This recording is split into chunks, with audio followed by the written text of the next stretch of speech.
the Let Kids Play Act is sort of sitting on top of every youth sports conversation. If nothing else, is just sort of like a this is where heads are at. Maybe Austin, for you, like, did that factor in at all as you guys are probably undertaking this process, and then this bill gets dropped and it very specifically takes aim at private equity? How do you guys think about that as just like a tail risk to be aware of? And I understand they're coming after practices that do things much different than the stuff you guys talked about when RCX does, but it's taking aim at a specific like pool of capital. How do you guys think about it? I I think it is well intentioned. I think it's a good thing. I think there should be guardrails. Like, as much as I'm a capitalist, things can, it's a big industry with a lot of money, with a lot of influence. I do believe that there should be guardrails, and that's why we elect the people who we elect to help us put those guardrails in place. I think that RCX, it absolutely factored into our thinking on the deal even before all the news came out. We had been doing it. Izell and I have known each other for coming up on 5 years now.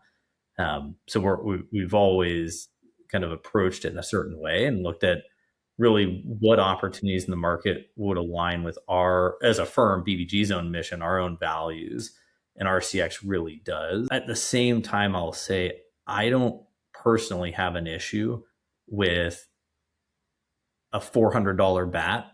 I've got two boys, one's 7, one's 10. The 10-year-old loves baseball. Like, it's just his birthday. Like, all he Mine are wanted. same age, by the way, so we're in the same. Oh yeah, bucket. you're in the Yeah. trenches with it. You know exactly. So Same hat, he got that. Yeah. he made the All-Star team and his birthday, and he wanted this and that. No problem with a $400 bat out there. My 10-year-old is not going to own a $400 bat. That's a personal decision, though. Like, if someone else wants to buy their child a $400 bat, I have no problem with it, so long as it doesn't detract from accessibility. And that's where you have like Little League, right? Little League, you have entry-level players. We had kids on the Lamb Park Pacific Little League Diamondbacks this year that coached their teams that were learning how to throw at 10. And you had these other kids on the other end of the spectrum who are incredibly talented. They're the travel ball kids, right? And as long as that $400 bat isn't a requirement to play, as long as a kid who wants to benefit from sports, like, none of these kids are going to be professional or on the team. It's all of the life lessons that they get to take out of it. Like, that's what I'm in it for. That's why I want my kids to participate in sports for. And so, going back to your question, I think it's great to make sure that none of the investments exclude kids from having the opportunity to play sports.